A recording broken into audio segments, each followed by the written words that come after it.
Hello, welcome to the American Experiment. I'm John Agresto, a former professor of political science, author of books and articles on American government, on constitutional law, political philosophy. I'm also a retired college president. I've been president of everything from St. John's College in Santa Fe, New Mexico, to a university I helped start in Iraq, the American University of Iraq.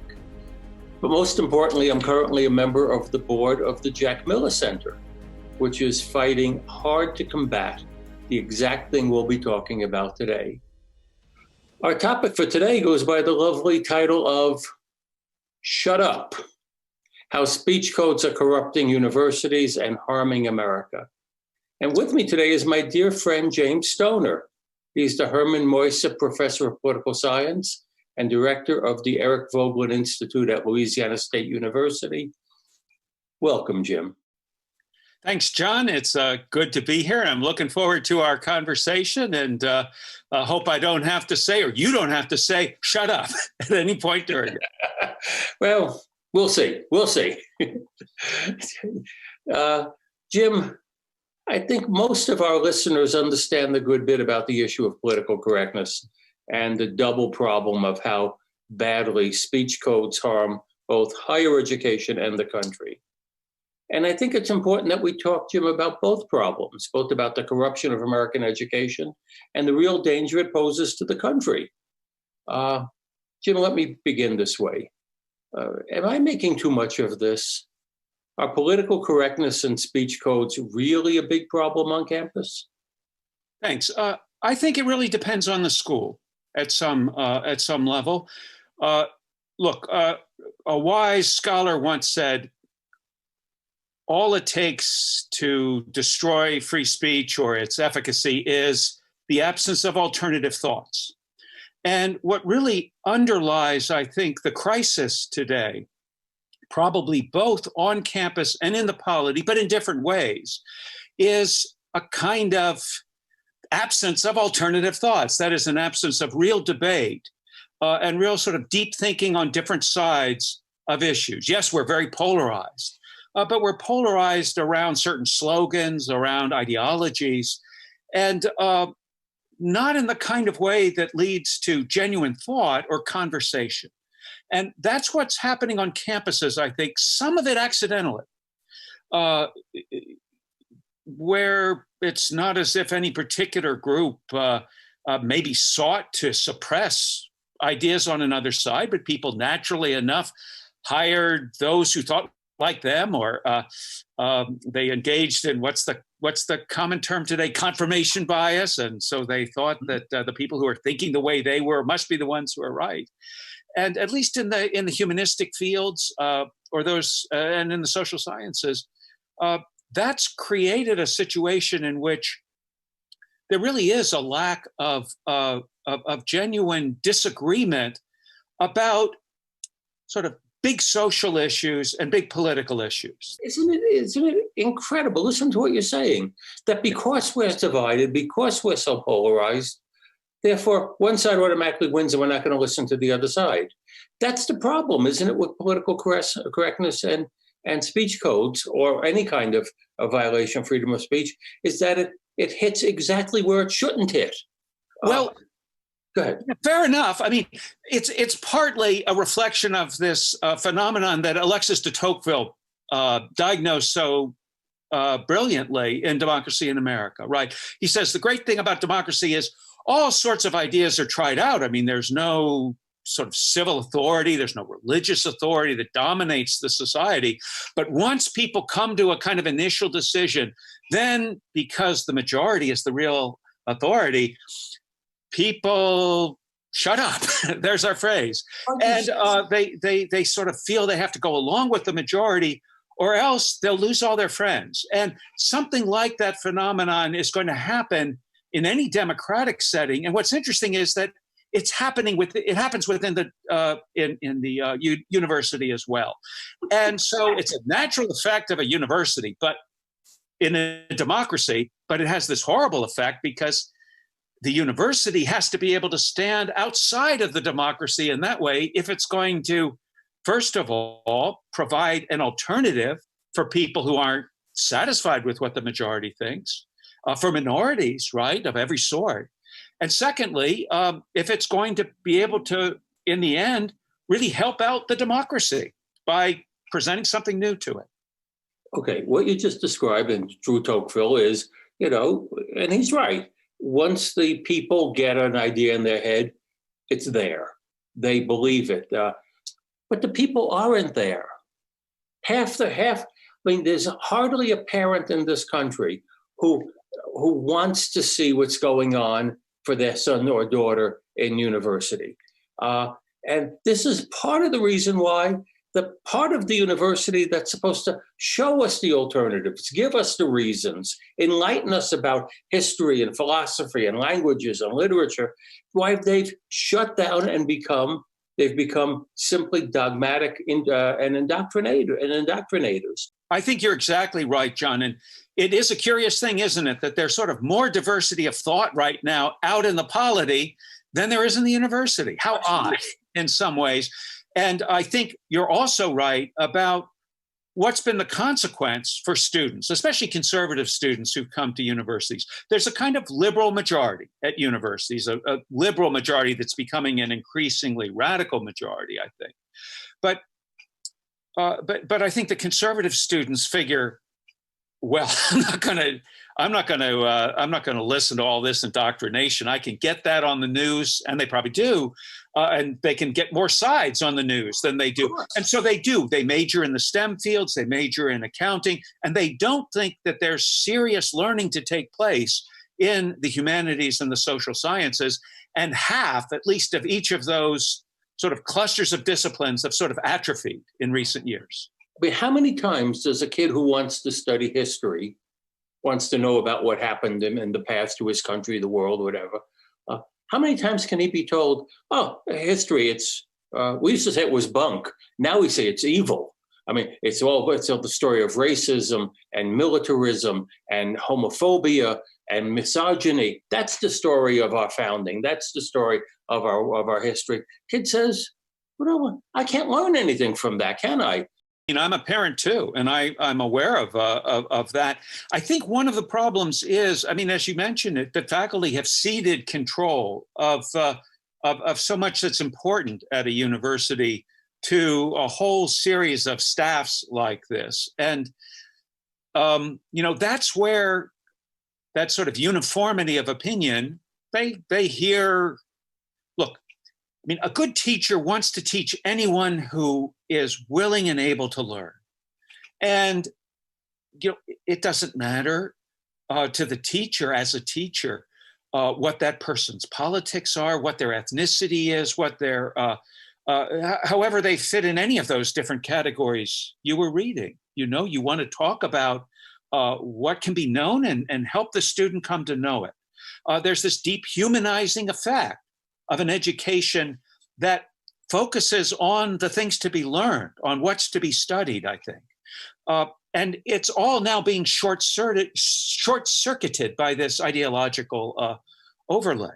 But you remember Larry Summers, president of Harvard. Yes. Went to a conference and he was challenged. Why aren't there more women scientists teaching at Harvard? There must be systemic racism. And he said, I really don't think we practice any sexism at Harvard. He says, but it does raise a question of maybe there are natural differences between the sexes that lead men to gravitate to this and women to gravitate to that. It's an open question. But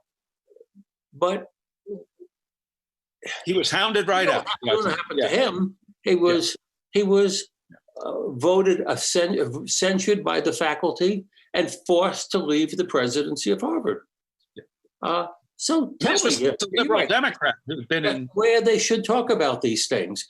Education was meant to open up minds, not close them down. And if you can't find colleges and universities to open up minds, to make people say, it could be that, but it could also be this. Let's talk about it. Yeah. If you can't do that, if even the president of Harvard can't do that, boy, are you in trouble in this country. Are we in trouble in this country? I agree. But But the question is, what do we do with what we've got, right? Yeah. And I think that the question of university leadership is, what do we call it? It's downstream from the ideas as they're developed within the faculty and by the best folks working in the faculty. So obviously, I mean, a leadership is going to be involved in who gets appointed to a faculty and who gets funded in a faculty. But that's what I guess what I'm saying is the key is the support that can be given for the folks who are there, for that relation between teacher and student, working with what you have. I mean, one reason I've enjoyed working with the Jack Miller Center over these years is that's precisely what they're doing. Yep. They are not saying, well, let's create a different kind of university and let's go out and lop off the heads of all the college presidents if they can find them. And but quite the contrary, what they're doing is they're identifying faculty, they're identifying graduate students, they're identifying undergraduate opportunities that can be shored up and developed so that you can sort of fertilize those strong capacities within the universities as they are. There's a lot that's valuable in the universities even today. It's harder to find. Finding those people who are willing to put their careers on the line by going to most universities or many colleges and say, I'm not going to do any foolishness. We're going to talk about American history straight. We're not going to begin with the idea that Jefferson is a racist. We're going to begin with the idea that Jefferson wrote the Declaration of Independence, that Jefferson taught us why all men are created equal and what happens from that creation. What do we understand by this? We're not going to understand the Constitution was a pact with the devil. We're going to understand that the Constitution was a serious and hard attempt to solve problems. And one problem it tried to solve, which is why I worry about the universities, is tried to solve the problem of liberty and tyranny. It tried to solve the problem of chaos and order. It also tried to solve the problem of this Constitution of intelligence and ignorance. Right. Because, we're not governed by kings. We're certainly not governed by philosopher kings. We're not governed by people who really know. We govern ourselves. And, if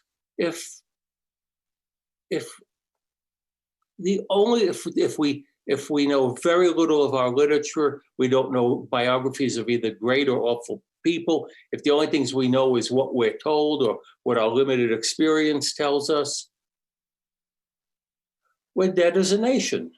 I don't mean to overplay it, but ignorance hurts. And ignorance hurts democracies especially. We're the rulers of this country. Agreed entirely, John.